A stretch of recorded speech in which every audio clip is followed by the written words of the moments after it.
In the farthest reaches of Yakutia, where the land no longer belongs to men but to cold itself, where breath turns to needles and sound freezes before it can travel, there lived a 90-year-old woman named Aina Mikhailovna, her body bent like a wind-scarred birch, but her spine unbroken by time, her eyes still sharp enough to read the language of snow. At -71 degrees Celsius, the world did not forgive mistakes. And yet Aina had survived every winter for nearly a century, surviving famine, war, loneliness, and the slow extinction of her people's old ways. Her home was a small wooden yurt reinforced with animal hides and ice-packed seams, standing alone on a white plain so vast it erased the idea of distance. Around her lived only silence, wolves and her snow sheep, rare. Thick-fleeced creatures adapted to cold so brutal that even steel cracked under it. Those sheep were not property to Aina.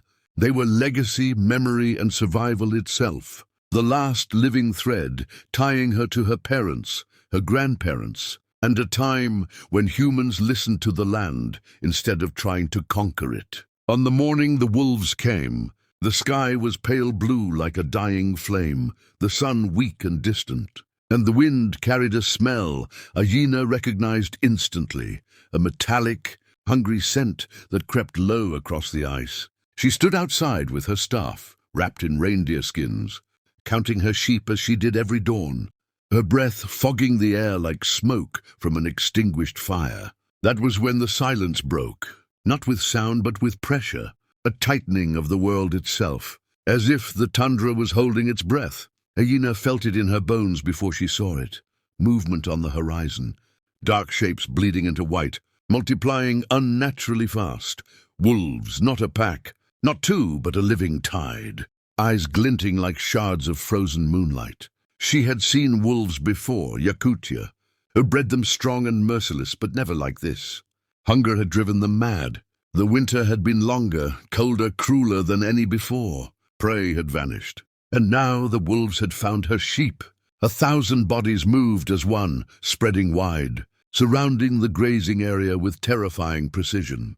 The snow sheep sensed it too, lifting their heads, their muscles locking, a low, frightened bleat escaping their throats. Any sane person would have run. Any young person would have known there was no fighting such a force. But Aina did not move. She planted her staff into the ice and whispered an old prayer in a language few still remembered, a language meant not to beg, but to remind the spirits who she was. The first howl cut the air like a blade, then another, then hundreds, rising and falling in a chorus that made the earth itself vibrate. The wolves advanced. Aina's fingers tightened around her staff, the wood worn smooth by decades of use. Her hands shook not from fear, but from cold and age, yet her mind was clearer than it had been in years. She remembered her father, teaching her how to read wolf behavior, how fear invited death but defiance sometimes confused it.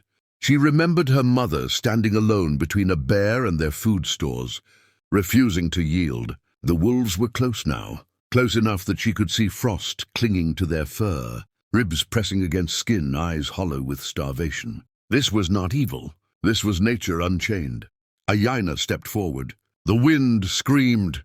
Her knees protested, pain shooting through her joints like lightning. But she raised her voice anyway, shouting not words, but sound, raw, ancient, vibrating from deep in her chest.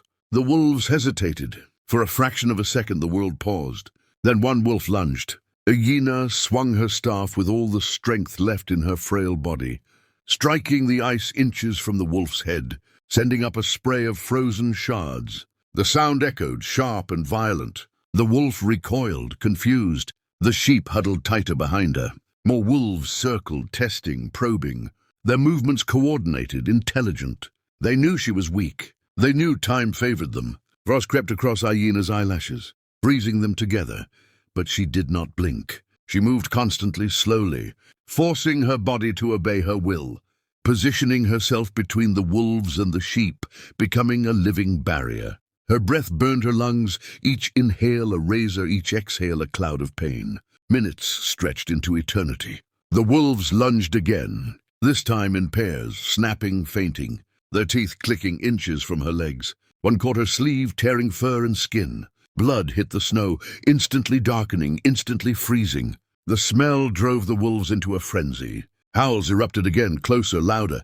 Hyena staggered but did not fall. She slammed her staff into a wolf's muzzle, felt bone crack beneath the blow, felt the shock travel up her arms and into her shoulders like fire. She screamed, not in fear but in rage. Rage at time, rage at cold, rage at death, daring to take what was hers. Her vision blurred, edges darkening, but still she stood. The wolves pressed harder, closer now. Dozens within striking distance, hundreds behind them. An ocean of hunger waiting for her to collapse. The sheep cried behind her, their hooves scraping uselessly against ice. Hyena knew she could not hold forever. She knew this was the end the spirits had promised her long ago. Not a bed, not warmth, but snow, teeth, and sky. And yet, as another wolf lunged, she felt something shift, not in her body, but in the world. A distant rumble, a vibration beneath the ice. The wolves faltered again, ears twitching. Hyena felt it too, a deep rolling sound carried by the frozen ground. The herd of wild snow elk, thousands of them migrating across the tundra, drawn by instinct older than fear. The wolves hesitated, torn between the old woman, the sheep, and a greater, moving feast beyond. In that hesitation, Hyena found strength she did not know she still possessed. She drove forward, screaming, striking, claiming space, forcing the wolves back step by step, bleeding, freezing, but alive. The cold gnawed at her bones, her hands numb, her legs shaking uncontrollably, but she did not retreat, not once. When the wolves finally pulled away, not defeated but distracted, melting into the white distance like shadows swallowed by light, Hyena collapsed to her knees. The sheep survived, all of them.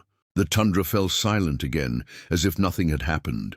Hyena pressed her forehead into the snow, tears freezing instantly on her cheeks, her body screaming in pain, her heart pounding with the knowledge that she had stood against death and forced it to blink. Above her, the pale Yakutian sun crept higher, indifferent, eternal, watching as it always had. And Hyena Mikhailovna, 90 years old, broken, bleeding, but unbowed, remained alive in a world that had tried once again to erase her.